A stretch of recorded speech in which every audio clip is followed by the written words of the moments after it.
Hi guys, so in this episode I'm going to give you the most detailed review of the Zebronics Zeb Sound Feast 500. But before that, if you do enjoy watching my videos, please consider subscribing to the channel and smash that like button if you do enjoy what you see. And after watching this video, if you do decide to pick up this speaker, please do so using the link given of the speaker in the description below to make your purchase. I promise you, it's not going to cost you anything extra, but you guys will be helping me run this channel and I can produce more such high quality content just for you guys. Alright, with that said, now let's get into the specs of this speaker. So the Zebronics Zeb Sound Feast 500 is a 70 watt RMS speaker. It has IPX5 water resistance. It has a claimed battery life of 9 hours, but that is at 50% volume with the LED lights off. So at max volume with the LED lights off, I'm guessing you're going to get at around 4 hours of continuous playback, which is not the greatest, but it's acceptable. Now the build of the speaker is super rugged. It's hefty.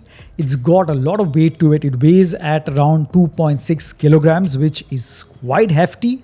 But the build is really robust and solid. One of the best built speakers that I've owned in a while. Now on the top portion, you have a rubber strip which houses your multifunction control buttons. So your volume buttons, a dedicated button to switch on or off the LED lights. You have an EQ button, which I will speak more about during my review of the sound. And you have the play pause button and the power button. Now at the back, you have a flap which houses your USB port, but this is where you cannot plug in a pen drive and listen to your songs, unfortunately. But this works as a power bank, which is, I guess, a very useful option. Beside that, you have a USB-C port for charging this device, an aux port, and a micro SD card slot. Now the front of the speaker is covered with a metal grille, which feels quite solid. And inside that grille, you have the two speaker driver units, which are of 89mm size. And on the two sides of the speaker, you have the massive bass radiators. Now underneath the speaker, you have two rubber strips, which basically help the speaker stay in place so that it doesn't move about when you play it at max volume. So with the specs out of the way, now I'm going to give you my review of the sound. I'm going to let you know how it performed in my testing. And at the end of the episode, you're going to get the sound test. And it's going to be playing at max volume. So you guys will listen and let me know in the comments below what you guys think. Now, if you're an existing viewer, you know that I don't just say good sound or bad sound. I give you in detail and let you know that any sound that you hear is made up of three main frequencies: the highs, the mids, and the lows. Highs, where the really sharp sounding instruments are, mids, where the vocals lie, making up for the body of the music, and the lows, or the bass. Now, before I delve into the frequencies, I have to say that at 70 watt RMS, this speaker is really, really loud.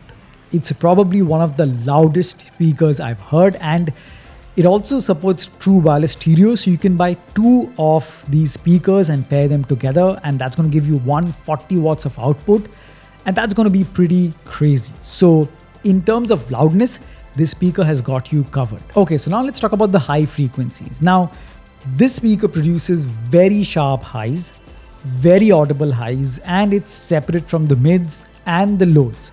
So it maintains its separate lane, sounds very, very sharp and clear, but at max volume, on certain tracks, you do get a bit of distortion. Not all tracks, but few tracks did have a bit of distortion, especially when it was only the high notes that were playing without any other instrument chiming in. So that is where it had a bit of distortion. But I found that I could get rid of that by keeping the volume to around 70 to 80%. I think that's the sweet spot where that distortion was gone, that crackling was gone, and it sounded very, very clean. So overall, the highs are very sharp, very upfront, and 80% volume is the sweet spot in case you don't want that crackling. But mind you, that doesn't happen on all tracks. Now talking about the mid frequencies or the vocals, again, vocals sounded very sharp, very upfront and clear. But again, at max volume, I did find that although it's separate from the high frequencies, but the bass sometimes would eat up a bit into the vocals at max volume. And that gives you the impression of it having a bit of distortion. Not a deal breaker, but it is evident in certain tracks.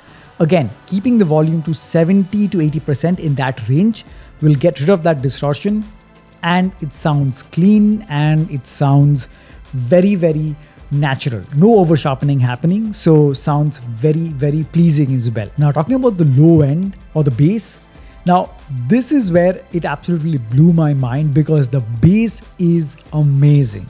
It's really one of the thickest, one of the most punchy basses that I've heard in a Bluetooth speaker. And as I mentioned in the beginning that it has a EQ mode button and it doesn't mention clearly what it does. So what I found is one of the sound, the natural one right out of the box, sounds a bit sharper, and when I press the EQ button, it makes it sound a bit more dampened where the highs and mids are not as sharp. So I like the default mode better. So should you get this speaker? Absolutely you should. Yes, it does have a bit of distortion at max volume on certain tracks in the highs and a bit of the mids, but you can work around that. But overall, the package is amazing and I'm glad I reviewed this product. And to all those who suggested that I review this, thank you. Because of you guys, I did this. So I definitely recommend this speaker. You cannot be disappointed. So guys, that basically summarizes the sound of the Zebronics Zeb Sound Feast 500. I hope that gave you a clear idea, and now you can listen to the sound test and decide for yourselves how it sounds, even though it won't sound as good as it did in person, but it gives you an idea, and coupled with my explanation, I hope you get a good idea. So like I said, if you do enjoy watching these videos and if you enjoyed this episode, please smash that like button and subscribe to the channel. And if you have decided to pick up this speaker, please do so using the link given in the description below to make your purchase. Won't cost you anything extra, but you guys will be helping me run this channel and produce more such high quality content just for you guys. Enjoy the sound test and I'll catch you very soon in the next one. Cheers.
Creep while you and me repeat. This bittersweet heat is suffocating. I'm waiting and always hesitating. Kryptonite desires set my heart afire.